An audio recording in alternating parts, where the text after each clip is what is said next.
Buenos días a todos mis hermanos, a los que están aquí congregados y a los que están por alguna circunstancia particular, pues conectándose por internet. Que Dios les bendiga. Damos gracias a Dios por un nuevo día, reconociendo que Él es el que nos da la vida. Si hoy amanecimos es porque Él es el dador de la vida, amén.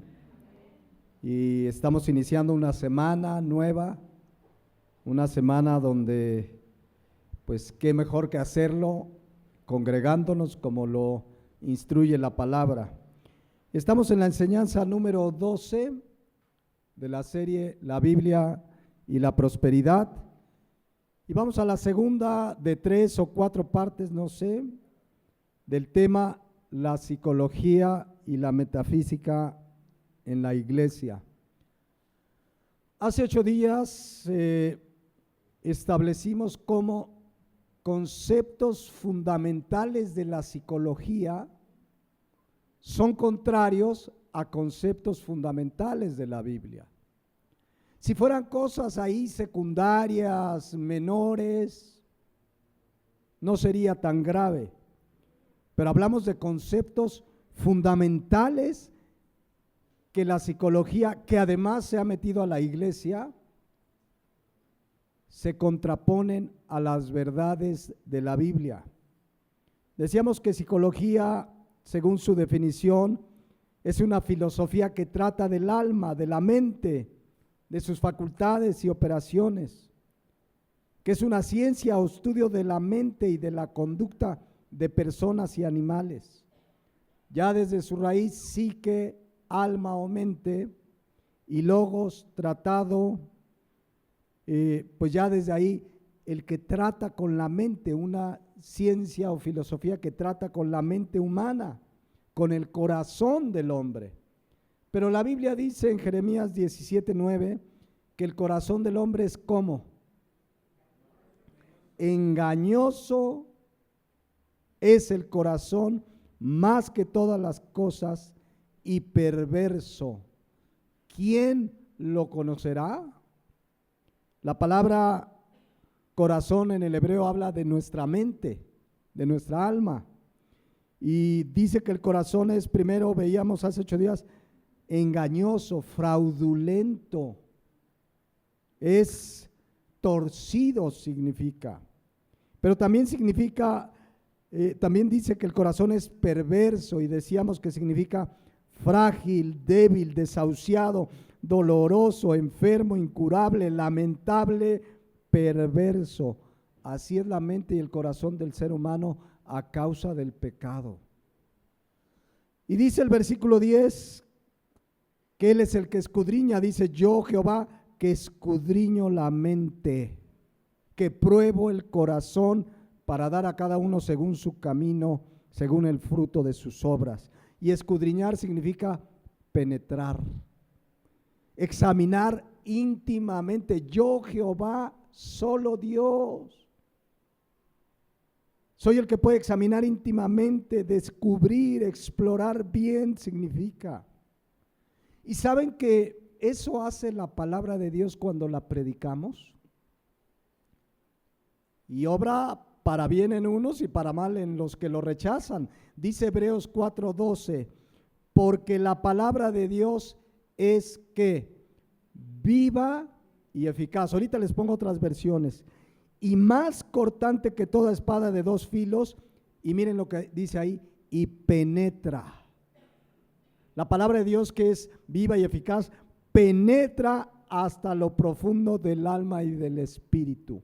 La palabra de Dios penetra lo más profundo. Cuando la predicamos, cuando la gente la oye, la lee, esa palabra penetra hasta, dice ahí, partir el alma y el espíritu, las coyunturas y los tuétanos, discierne los pensamientos y las intenciones del corazón. Por eso cuando la predicamos, el que la cree y la acepta, la palabra es poderosa, es viva y eficaz y transforma. Pero el que la rechaza es porque la palabra de Dios descubre quién es. Dice la versión Dios habla hoy.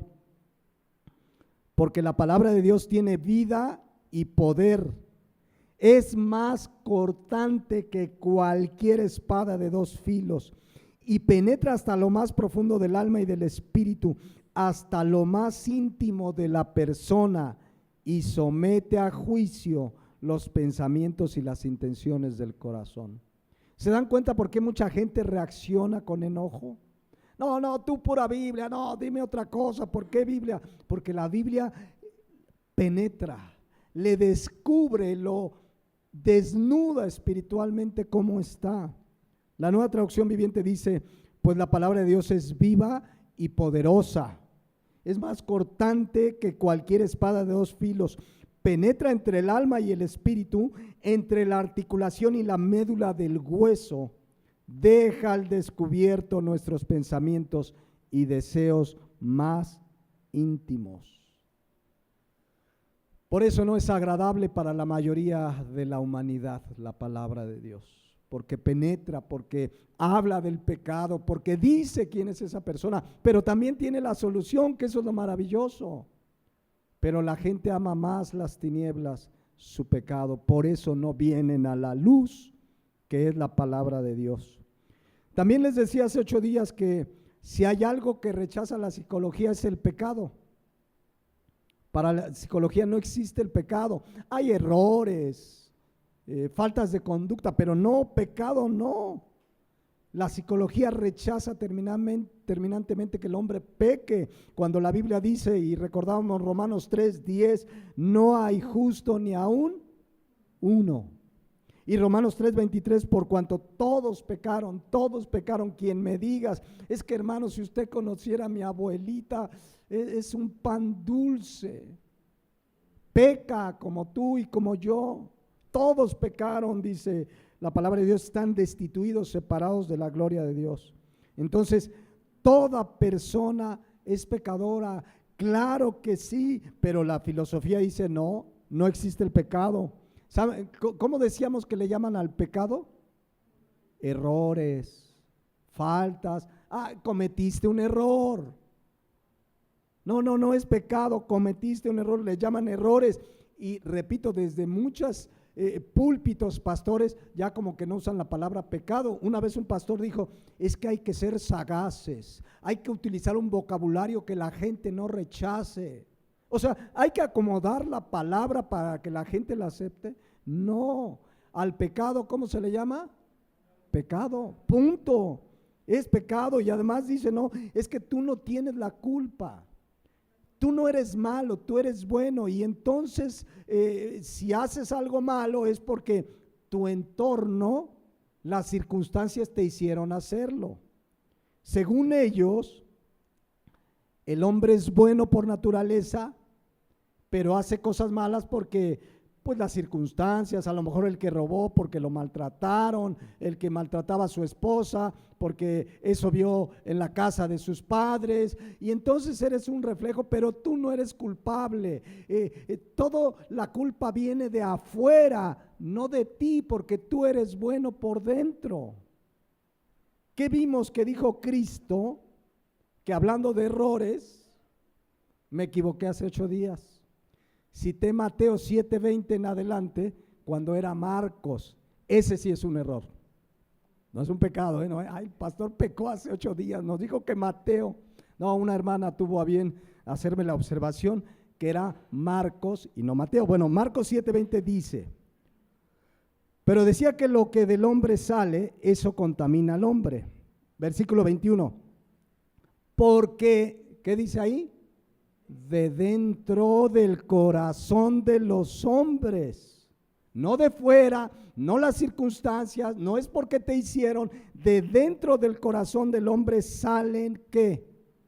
Los malos pensamientos, los adulterios, las fornicaciones, los homicidios, los hurtos, las avaricias, las maldades, el engaño, la lascivia, la envidia, la maledicencia, la soberbia, la insensatez. O sea, todo pecado sale ¿de dónde? De dentro del ser humano, no es de afuera. Ese que pecó contra sus padres, ese que adulteró, ese que mintió, ese que robó, de dentro sale el pecado. Y dice el versículo 23, todas estas maldades, ¿qué dice ahí? De dentro salen y contaminan al hombre. ¿Salen de dónde? De dentro. Entonces, la psicología te dice, no, son las circunstancias, es de fuera, no eres tú, es porque te trataron mal, la culpa lo tienen los españoles que nos conquistaron. Hay gente que le dice, tienes que renunciar a toda maldición de tus antepasados, y empiezan a hacerlos a renunciar desde Moctezuma. Así de verdad, hay iglesias donde dicen, venga, vamos a renunciar a todas las maldiciones generacionales, y ahí están renunciando a los pecados de sus tatarabuelos. ¿Qué cosas son esas cuando de dentro salen, dicen, todas estas maldades? Entonces, eso es algo fundamental. Entonces, si una filosofía, una ciencia, pseudociencia me dice, no existe el pecado, son las circunstancias, son errores, no es pecado, todos cometen errores. No, el pecado es pecado, y la Biblia dice en Romanos 6:23 que la paga del pecado es ¿qué? Muerte. Si alguien, no es lo mismo decir, fue un error. No, fue un error que puse Mateo 7 en lugar de Marcos 7. Eso es un error. Pero pecado, cuando alguien miente, tranza, fornica, adultera, etcétera, etcétera, el pecado tiene una paga y es la muerte. Pero dice ahí que hay una dádiva. Dice ahí, mas la dádiva de Dios es vida eterna en Cristo Jesús, Señor nuestro. El que viene arrepentido de sus pecados, entiende que no fue un error, que fue pecado, que ofendió a Dios, se arrepiente y cree en Jesús, tiene vida eterna. Amén.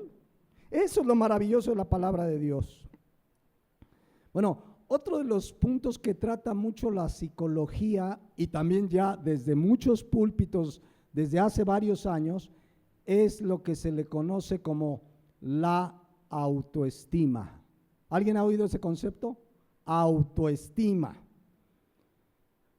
La psicología dice que la falta de autoestima provoca muchos problemas en el ser humano, problemas de conducta, de depresión, de falta de éxito en la vida. Es que no tiene autoestima.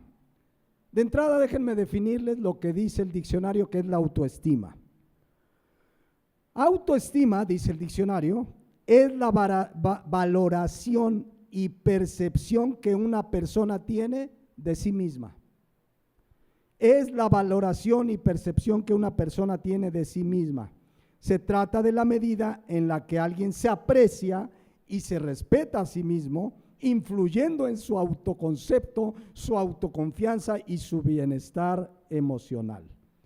Entonces ellos dicen que es muy importante cómo te valoras tú a ti mismo.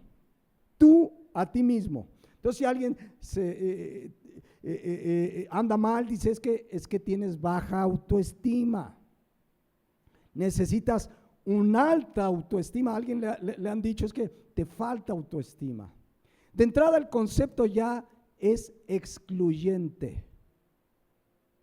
Autoestima de mí hacia mí mismo. Lo que importa no es qué veo de mí hacia mí mismo, sino cómo Dios me ve. El concepto autoestima hace un lado a Dios. A ver, si tú te sientes bien, hazlo, te dicen. Si esto te hace sentir bien, lo importante es que te sientas bien. Eleva tu autoestima. No, lo importante es cómo Dios me ve. Y en base a eso, pedir su gracia, su perdón y su guía para obrar como Dios quiere. Dice Romanos 12:3. Por la gracia que me es dada, dice Pablo, cada uno de ustedes, digo a cada uno de ustedes, a ti, a mí, a todos, que no tenga más alto concepto de sí que el que debe tener, sino que piense de sí con sensatez, según la medida de fe que Dios repartió a cada uno. Vean la versión Dios habla hoy, es un poco más clara. Por el encargo que Dios en su bondad me ha dado, digo a todos ustedes que ninguno piense de sí mismo más de lo que debe de pensar. Antes bien, cada uno piense de sí, ¿qué dice ahí? ¿Con una alta autoestima? No, ¿qué dice? Con moderación, según los dones que Dios le haya dado junto con su fe. Es decir, si tú puedes hacer algo, eres exitoso, tienes un negocio, eres buen padre, lo que sea que hagas bien, le des gracias porque es parte de la capacidad que Dios te ha dado. Amén. No tengo que decir, yo valgo mucho, soy el mejor, pero eso es lo que dice la autoestima. Eleva, tú eres el mejor. A mí lo que debe importarme es el concepto que Dios tiene de mí. Y de entrada sin Cristo, pues nos dice que éramos pecadores. Hay una definición que Cristo hizo, no solo de la gente sin Cristo, sino de una iglesia que se había apartado de Dios, que era tibia, a la que estaba a punto de expulsar de su boca. Fíjense cómo la definió, Apocalipsis 3:17. Porque tú dices, o sea, ellos tenían una altísima autoestima, miren, yo soy rico, me he enriquecido, de ninguna cosa tengo necesidad, yo solo puedo. Y no sabes que tú eres ¿qué? Un desventurado, miserable, pobre, ciego, no, sordomudo no, y desnudo. Pobre, ciego y desnudo. Esa es la condición del ser humano sin Cristo e incluso la condición de un hombre cuando se aparta de Dios, de un cristiano, de una cristiana. Entonces, eso es como Dios nos ve. Desnudos, desventurados, miserables, por eso vino Cristo, para darnos perdón de pecados, vida eterna, para darnos un propósito, pero así estábamos sin Cristo. ¿Es claro? Pero ¿qué te diría? No, quien crea que está así es una persona que tiene baja autoestima. No, el cristiano cuando viene a Cristo se da cuenta que esa era su condición, el Espíritu Santo te muestra que eres pecador y vienes a Cristo y ahora vives por Él y para Él. Dice Romanos 14:8, pues si vivimos, ¿cuántos viven? Para el Señor vivimos. ¿Cuántos viven para el Señor? Y si morimos, para el Señor morimos.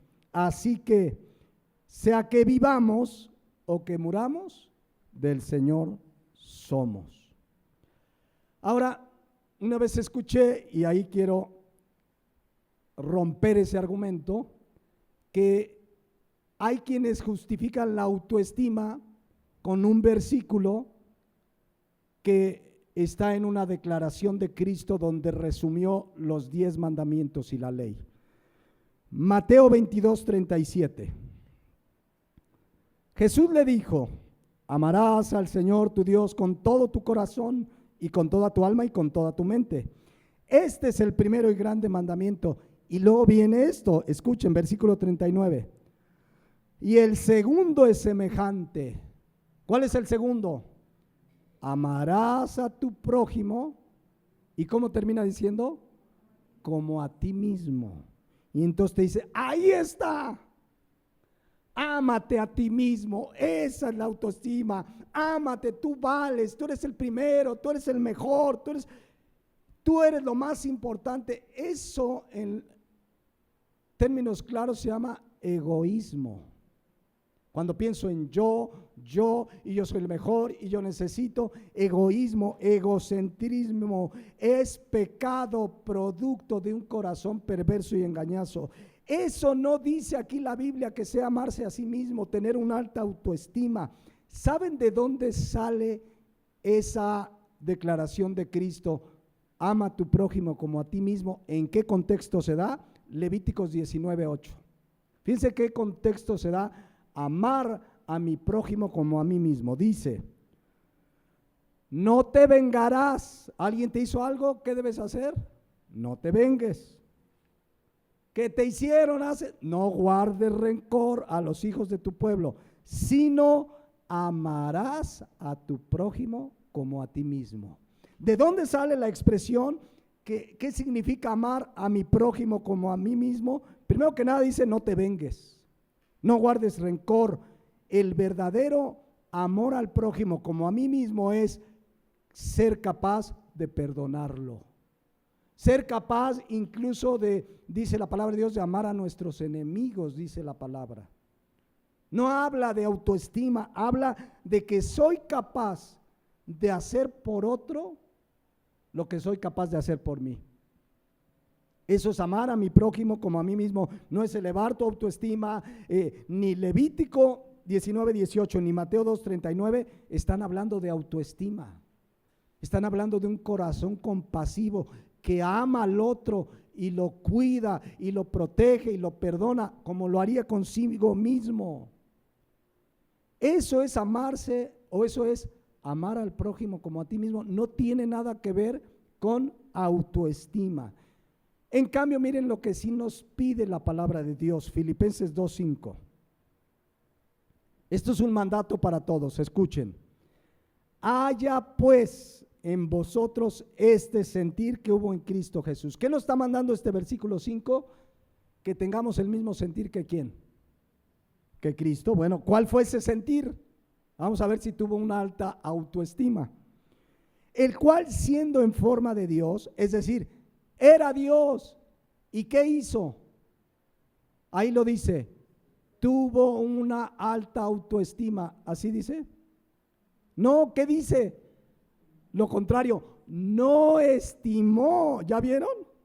Acá te dicen, eleva tu autoestima. Y Cristo dice que Cristo no estimó el ser igual a Dios como cosa que aferrarse. Versículo 7 en adelante, sino que se despojó a sí mismo. La autoestima es tú eres lo mejor, tú eres el primero, valórate, eres grande, eres el mejor. Y aquí dice, se despojó a sí mismo, tomando forma de siervo semejante a los hombres y estando en la condición de hombre. ¿Qué dice ahí? Se humilló, no tuvo una gran autoestima, se humilló a sí mismo haciéndose obediente hasta la muerte y muerte de cruz. El cristiano debe entender, porque ¿qué te dicen en la psicología desde los púlpitos? Tú puedes, tú eres el mejor, tú eres un campeón, tú eres hijo del rey, claro que puedes, sí, y te dicen, ¿qué dice Juan 15:5 al final? Separados de mí, ¿qué dice? Nada podemos hacer. Ahí te dicen, tú puedes, tú eres el campeón. Desde muchos púlpitos así les dicen, tú eres hijo del rey, mereces lo mejor, tú eres un campeón. Y aquí Cristo dice, separado de mí, ni eres campeón, ni eres nada. Separado de mí, nada puedes hacer. Gálatas 2:20 dijo Pablo, con Cristo estoy juntamente ¿qué? Crucificado. Y vean lo que dice ahí, ya no vivo yo. O sea, yo no me valoro, yo sé que vivo para Él. Y si algo soy, es por la gracia. Dice, ya no vivo yo, mas vive Cristo en mí. Y lo que ahora vivo en la carne, lo vivo en la fe del Hijo de Dios, el cual me amó y se entregó a sí mismo por mí. En otras palabras, dice Pablo, mi yo ha sido crucificado. Ahora con la gracia de Dios trato de vivir como Cristo me manda y me enseña. Entonces, cuidado pues con esos conceptos. Ahorita les voy a poner ejemplos muy claros. Todo ser humano, para empezar, dice Génesis 1:27, que fue creado como a imagen de Dios, los creó varón y hembra, y luego otro versículo dice según su semejanza. Todos nosotros fuimos creados por Dios, todo ser humano, a imagen y semejanza de Dios. Pero el pecado lo descompuso todo. El pecado todo lo descompone y el ser humano a causa del pecado perdió su propósito. El ser humano sin Cristo no tiene un propósito para el que fue creado. La vida del hombre consiste en encontrar el propósito para el que fuimos creados. ¿Sabían ustedes que tenemos un propósito de acuerdo a la palabra de Dios para el que fuimos creados? Ahorita vamos a ver cuál, pero quiero explicar lo siguiente. Imagínate que te ponen un caldito ¿de qué? De pollo, o de qué se les antoja, un caldo tlalpeño, así caldoso, ¿un cuál? Un caldo de res lleno de proteína. Y te pasan un tenedor para, ¿qué va a pasar? ¿Por qué? Porque el tenedor no fue creado con ese propósito. ¿Qué fue creado con ese propósito? La cuchara. Lo mismo en la vida del hombre. Cuando el ser humano no sabe su propósito, nunca va a satisfacer su vida. Y ahí está la gente, quiere saciar su vida con dinero, con mujeres, con likes, ¿no? El que tenga más likes se siente satisfecho. ¿Saben para qué nos creó Dios? ¿Cuál es el propósito? Isaías 43:7. Todos los llamados de mi nombre, y ahí viene la declaración de Dios, para gloria mía los he creado, los formé y los hice. ¿Para qué nos creó? Para su gloria. A causa del pecado, el ser humano no vive para la gloria de Dios, el ser humano vive para la autoestima, para mi gloria. Yo quiero ganar, yo quiero que me aplaudan, yo quiero ser el primero, yo quiero ser el mejor, etcétera, etcétera. Vive para su gloria personal. Pero cuando venimos a Cristo, encontramos el propósito. Se restaura el propósito para el que fuimos creados. Por eso dice 1 Corintios 10:31, si comes o bebes o hacéis otra cosa, hacedlo todo ¿para qué?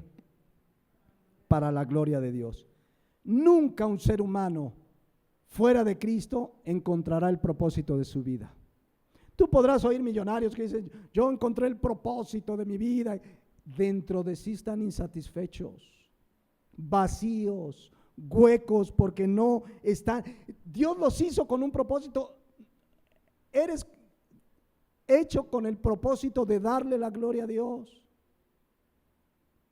Y si no eres cuchara, si no encuentras tu propósito como la cuchara y el tenedor, no vas a ser nunca plenamente satisfecho. El cristiano ahora encuentra en Cristo vida eterna, un propósito. Por eso decimos que el cristiano es un hombre, una mujer con propósito.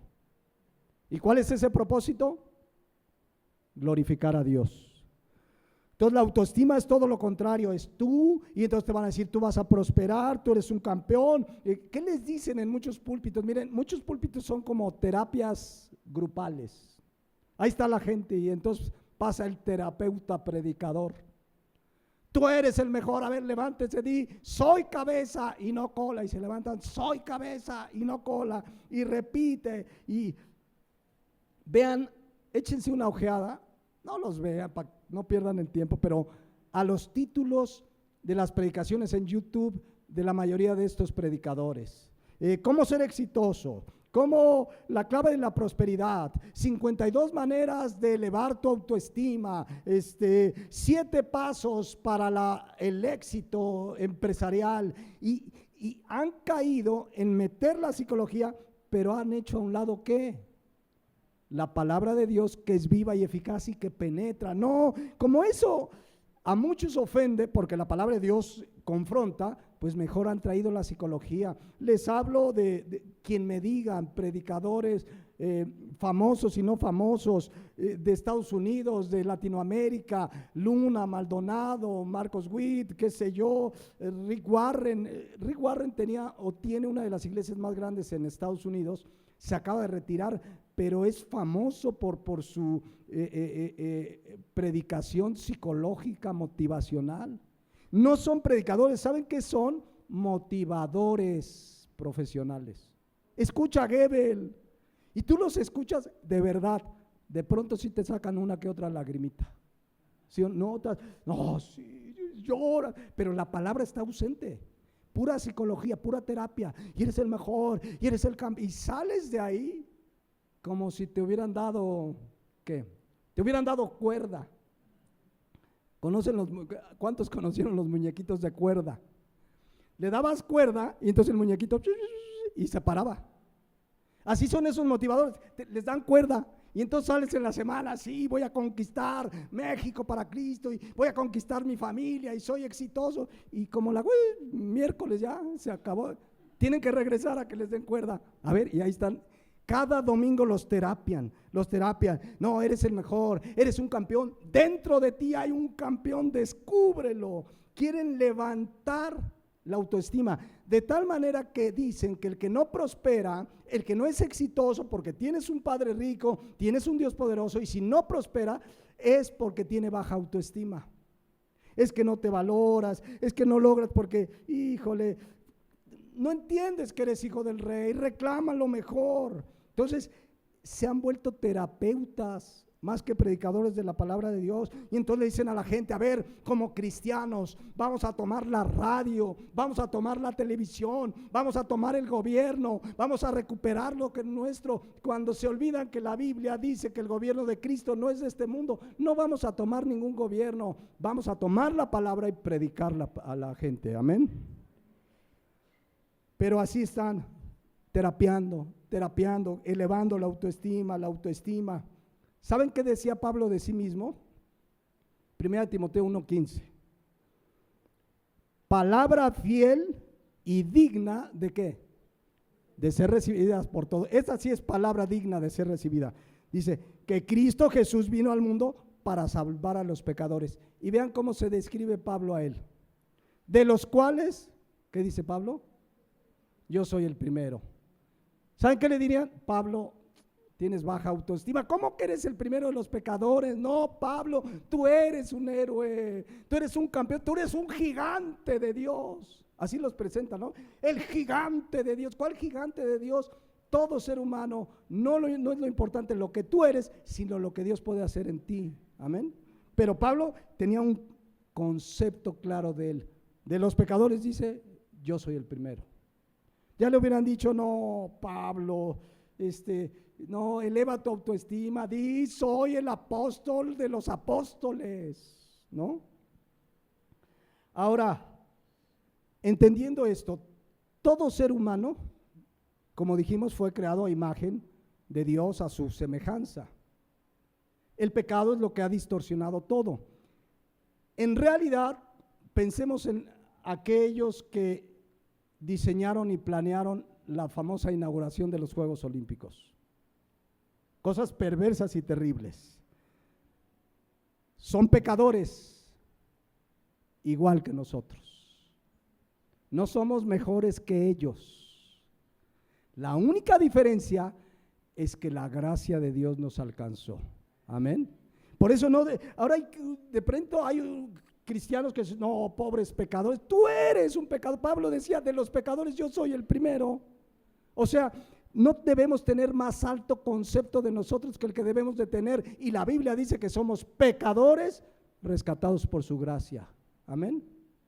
No somos mejores absolutamente que nadie. Por eso Pablo decía en 1 Corintios 15:10 con toda claridad, por la gracia de Dios soy lo que soy. Y tú y yo podemos decir, sí, Pablo, de verdad, un hombre de Dios usado poderosamente, y se enfrentó y lo golpeaban y predicaba, pero Pablo dice, a ver, no es que yo me valoré, soy el gran Pablo, era ¿por qué? Por la gracia de Dios, dice ahí, y al final dice, pero no yo, sino la gracia de Dios conmigo. Este concepto es importante porque lo que tenemos que presentarle al ser humano cuando predicamos a Cristo es que son pecadores. No que eleven su autoestima, que solo Cristo, que solo a través de su gracia podemos encontrar una vida con propósito.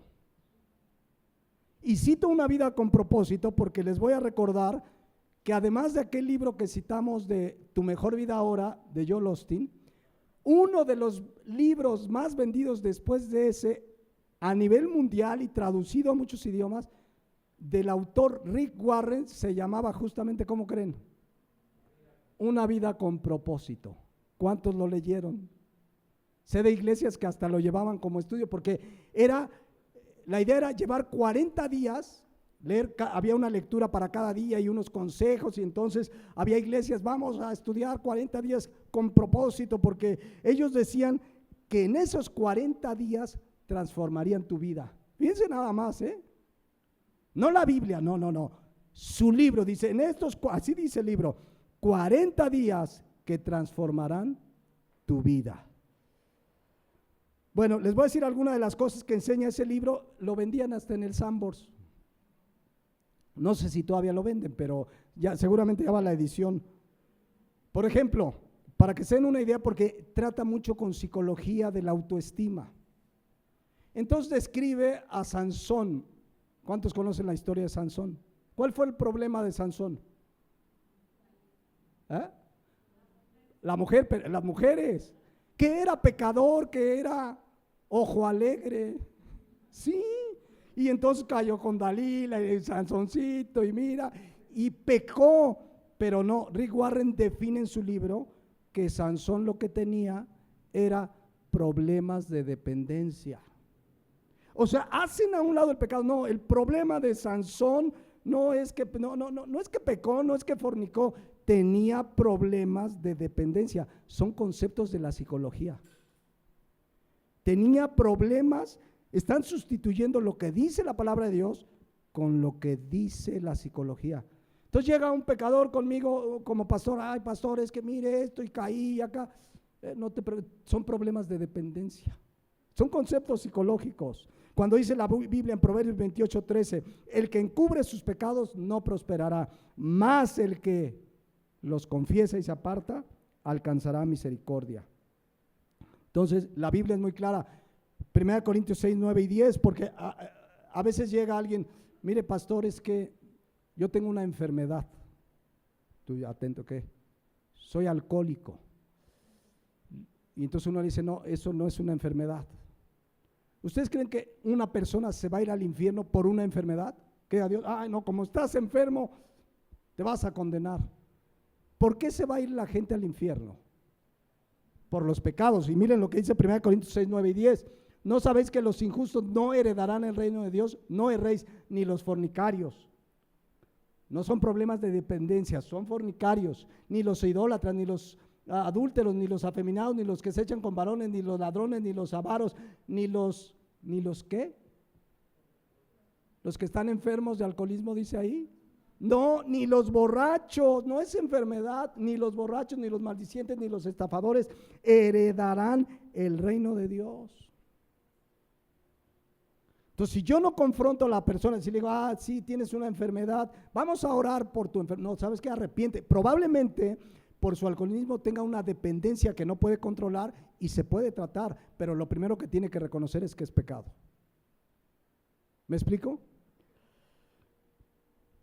Entonces, puso otro ejemplo.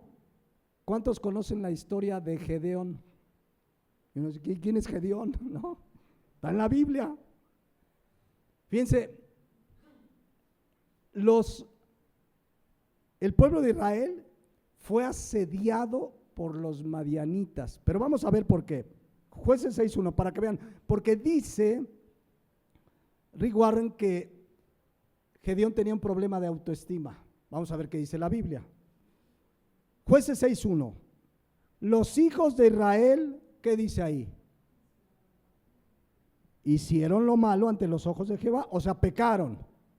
Y Jehová, consecuencia de su pecado, los entregó en manos de Madián por 7 años. O sea, no fue que les vino una época de mala suerte. Hay gente que le va mal, es que es mala suerte. No, hay que identificar si es una prueba, si son consecuencia de mis actos, si Dios está disciplinándome, pero hay que identificar. En este caso, ¿por qué les estaba yendo como en feria?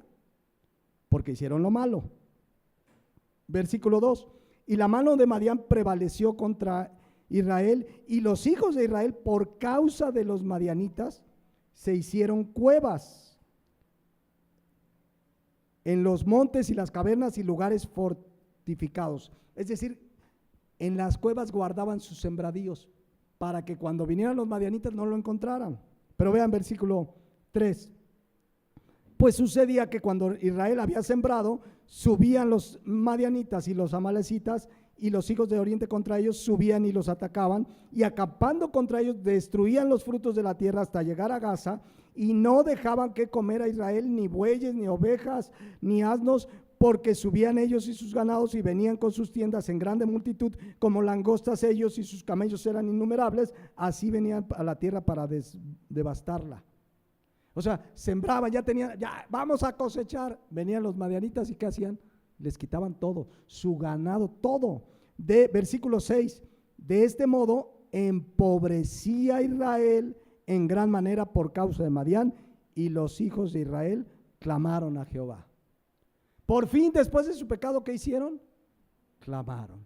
Dios que es soberano, miren lo que hizo, versículo 11. Y vino el ángel de Jehová y se sentó debajo de la encina que está en Ofra, la cual era de Joás Abieserita, y su hijo Gedeón estaba sacudiendo el trigo en el lagar. ¿Para qué? Para esconderlo. O sea, Gedeón también tenía miedo, voy a guardar porque van a venir, me lo van a robar. O sea, nadie quería enfrentarse a los madianitas. Estaban viviendo mal y de malas a causa de su pecado. Y Gedeón no era la excepción. ¿Qué estaba haciendo? Pues sacudiendo el trigo para esconderlo. Pero dice el versículo 12, y el ángel de Jehová se le apareció y le dijo: Jehová está contigo, varón esforzado y valiente. Yo me imagino que Gedeón ha de haber dicho: ¿a quién le habla? ¿No? Yo estoy aquí escondiendo mis cosas porque tengo miedo, y viene alguien y me dice, ¿cómo le dijo? Varón esforzado y valiente. Ahorita van a ver esto, versículo 13. Y Gedeón le respondió: Señor mío, si Jehová está con nosotros, ¿por qué nos ha sobrevenido esto? ¿Ven a un hombre valiente ahí? ¿Qué está haciendo? Quejando. Señor, o sea, ¿qué onda? Dice, ¿y dónde están tus maravillas que nuestros padres nos han contado? No nos sacó Jehová de Egipto, y ahora Jehová nos ha desamparado y nos ha entregado en mano de los madianitas. Y lo que explica Rick Warren es que era un hombre pesimista. Pues sí, se queja, ¿no? ¿Dónde está? Versículo 14. Y mirándole Jehová le dijo, ojo aquí, ve con esta tu fuerza y salvarás a Israel de la mano de los madianitas. ¿No te envío yo? A ver, ahorita lo vamos a entender. Pero Dios le pide a Gedeón que vaya para librar ¿a quién? A Israel. Ese Gedeón que estaba escondiendo sus sembradío, ahí temeroso y que no me roben, dice, vas a ir y los vas a derrotar. Versículo 15. Entonces le respondió, claro que sí, yo soy esforzado y valiente, soy un campeón. ¿Así le dijo? No, dice, Señor mío, ¿con qué salvaré yo a Israel? He aquí mi familia es pobre en Manasés y yo soy el menor. Y de ahí es donde dice Rick Warren, Gedeón tenía una baja autoestima. Pero la realidad es que Gedeón está diciendo la verdad. No era capaz él de librar a Israel de mano de los madianitas. Efectivamente, no tenía con qué. Si estaba escondiendo ahí sus sembradío, no era baja autoestima, era un hombre que reconocía, no puedo Dios, yo no puedo, soy pobre. Pero ¿qué le dijo Dios? Jehová le dijo, me voy a conseguir uno que tenga alta autoestima. ¿Así dice? No, ¿qué le dijo? Ciertamente, ahí está la clave de todo, yo estaré contigo y derrotarás a los madianitas como a un solo hombre. ¿Cuál es el secreto de la victoria que tuvo Gedeón? Que él entendió, yo no puedo. Y Dios le dijo, efectivamente no puedes, ve porque yo estaré contigo. Y eso es lo que como cristianos debemos entender. Vamos a enfrentar dificultades, adversidades. No sientas que eres el Juan Camaney que todo lo puede. Dile, Dios, no puedo. Y entonces Dios te va a decir, yo estoy contigo. Eso es lo que como cristianos necesitamos saber ante adversidades, dificultades, decirle con toda sinceridad como Gedeón, Señor, no puedo. Y Él te va a decir, yo estoy contigo. Recuerden Zacarías 4:6 que dice la palabra de Dios, no con ejército ni con fuerza, sino con mi espíritu. Entonces, si tú hoy estás pasando una dificultad, yo no voy a venir a terapearte. Tú puedes, tú eres un campeón, tú vas a salir adelante. Te voy a decir, sabes que ven y ora, porque Dios está contigo. Y si en su voluntad está sacarte adelante, Él te va a sacar o te va a dar la fortaleza o va a hacer lo que Él crea conveniente en su voluntad. Pero lo más importante que tenemos que saber esta mañana es que Él está con nosotros. Amén. Que separados de Él no podemos. Entonces, no era Gedeón un hombre de baja autoestima, era un hombre realista, se lo dice a Dios y le dice, mira, lo único que necesitas saber es que yo estoy contigo. Porque en tal caso, ¿qué pasó con Moisés? Dice Dios a Moisés, ¿sabes qué? Vas a ir con a Faraón y le vas a decir, suelta a mi pueblo. ¿Y qué le dijo Moisés? Éxodo 3:11. Entonces Moisés respondió a Dios, claro, necesitabas de mí, soy un campeón, soy el mejor, escogiste al mero mero. Así le dijo Moisés. No, dice Moisés, ¿quién soy yo para que vaya a Faraón y saque de Egipto a los hijos de Israel? Los de la psicología de autoestima le dirían, qué baja autoestima de Moisés. Pero ¿qué le dijo Dios? Y él le respondió, ve. ¿Por qué? Porque yo estaré contigo. Moisés supo lo único que necesitaba saber. Yo estoy contigo. No es que te eleves tu autoestima, no es que te creas el superhéroe, es decirle, Señor, yo no puedo, separado de ti, nada puedo hacer, pero vengo a ti para salir adelante en esta prueba, en esta adversidad, en esta aflicción. Y lo único que necesitamos saber es lo que dice Mateo 28, 19 y 20, en realidad el 20 al final, que Cristo dijo, he aquí, estaré con vosotros. ¿Cuándo? Todos los días hasta el fin del mundo. Amén. Entonces, el problema de Gedeón y de Moisés no era baja autoestima. Reconocieron que no podían y Dios les dijo lo que tenían que saber. Vayan porque yo estoy contigo. Lo que necesitaban era confiar en el poder de Dios y no en su capacidad. Y por eso Dios los usó. Vean, yo creo que la mayoría de nosotros no hubiéramos escogido a ninguno de los apóstoles. Pedro, que hasta le negó, Juan y su hermano, que hasta querían deshacerse de los enemigos con un rayo. Pero no es lo importante quién eres, sino lo que Dios puede hacer por su gracia y misericordia.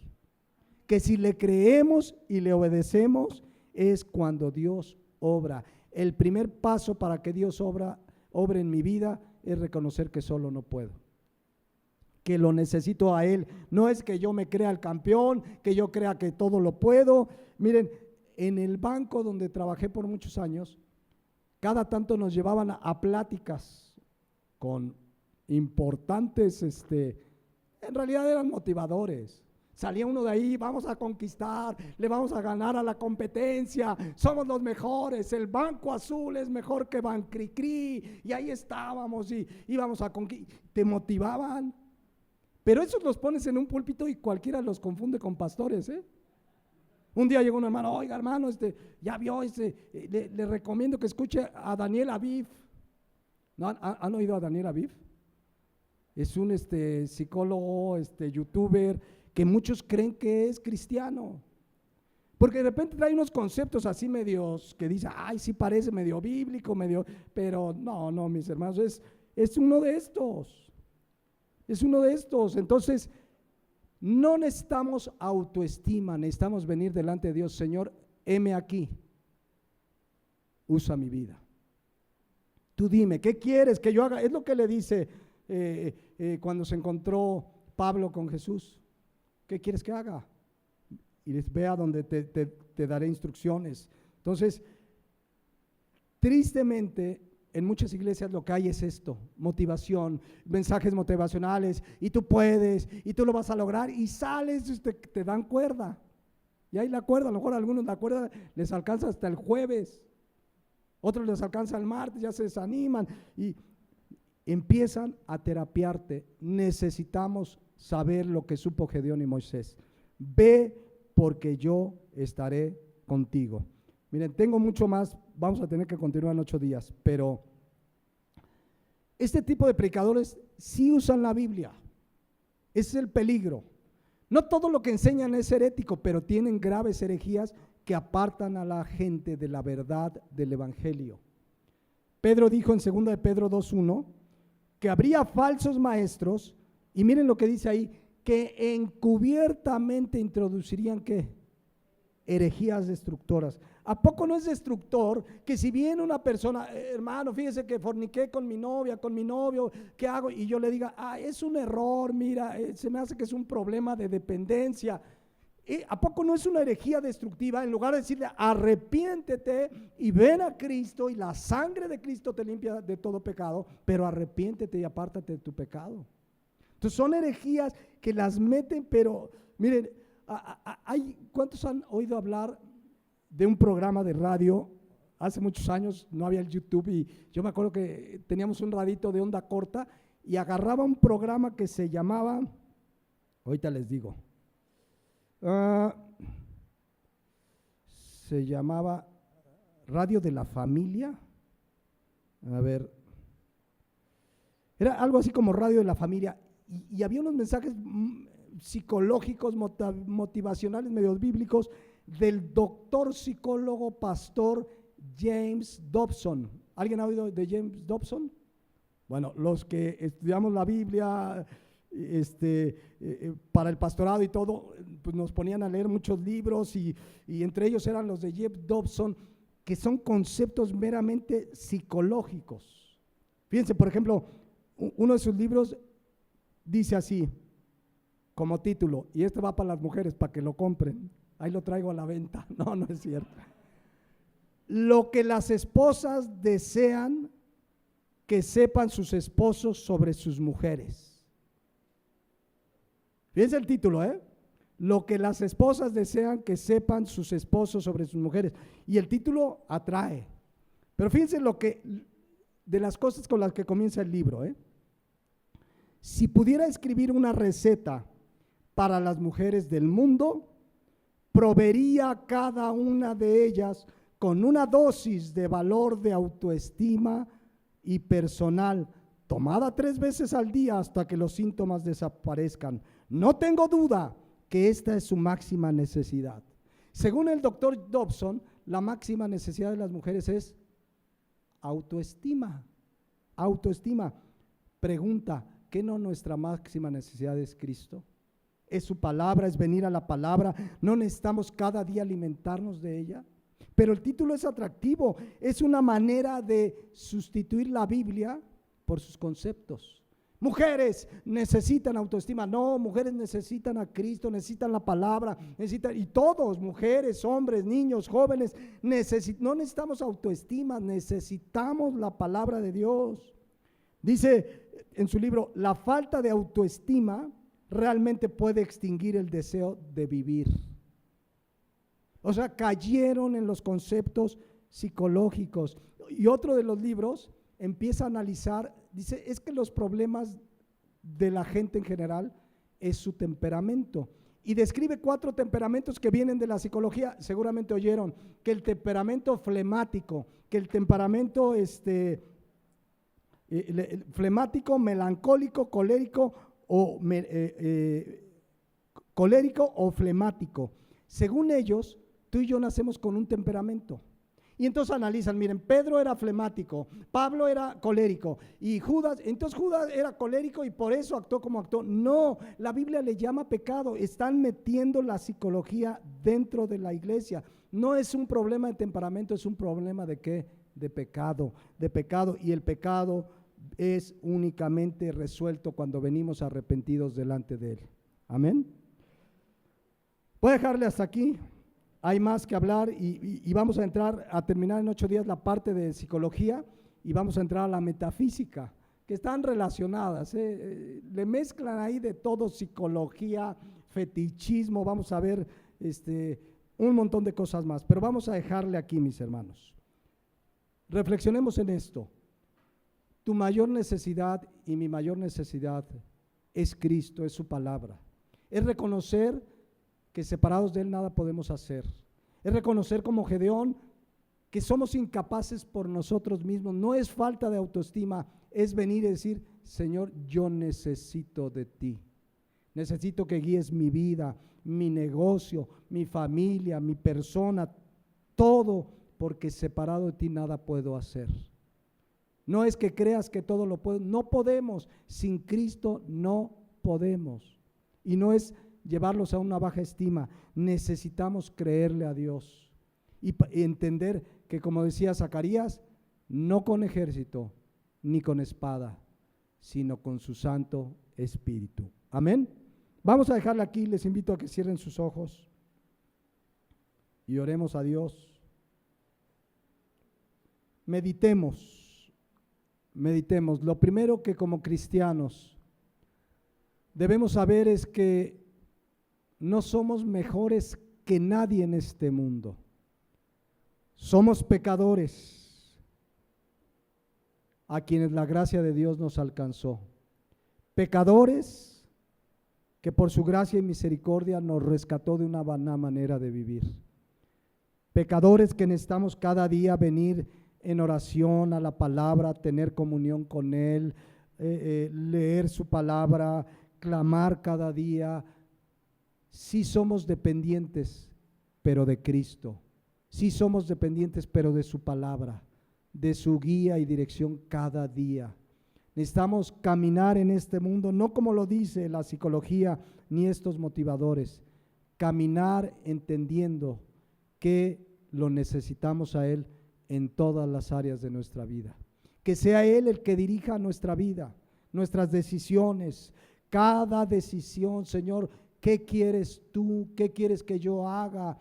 Te necesito sabiduría que viene de ti, lo necesitamos a Él. Solos no podemos. En el momento que creas que solo o sola puedes, en ese momento estarás separándote de su dirección, de su bendición, de su cuidado, de su protección. Así es que demos gracias a Dios. Demos gracias a Cristo que Él prometió estar con nosotros todos los días hasta el fin del mundo. Pongámonos de pie y oremos a Dios.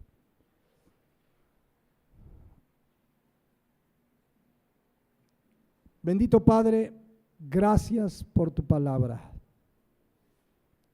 Ayúdanos a ser dependientes de ti, Señor. Que entendamos que para cumplir el propósito de nuestra vida necesitamos tu palabra y te necesitamos a ti, Señor. Separados de ti nada podemos hacer.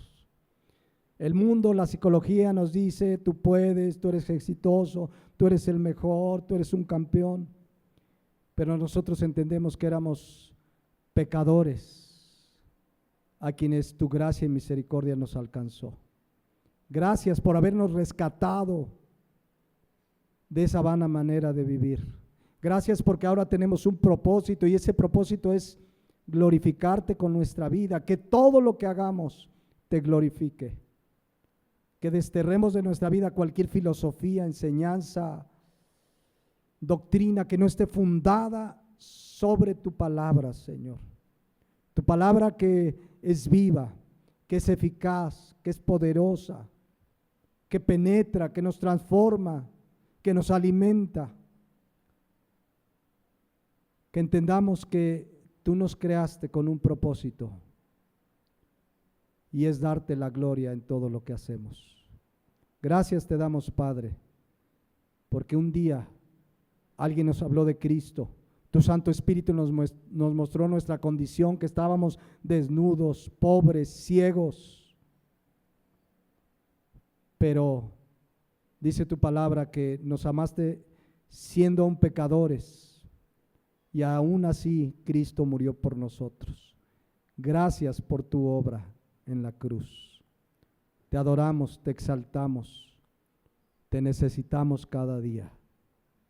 Gracias por darle un sentido y un propósito eternos a nuestra vida. Y si hay alguien que no ha encontrado ese propósito, que sepa que es solo en Cristo. Nada más te va a dar un propósito, solo Cristo. Ven a Cristo arrepentido de tus pecados. Cree en su obra y sacrificio en la cruz. Oro que su Santo Espíritu te revele tu condición de pecado y puedas encontrar en Él el propósito para tu vida. Gracias, Padre, en Cristo Jesús. Amén.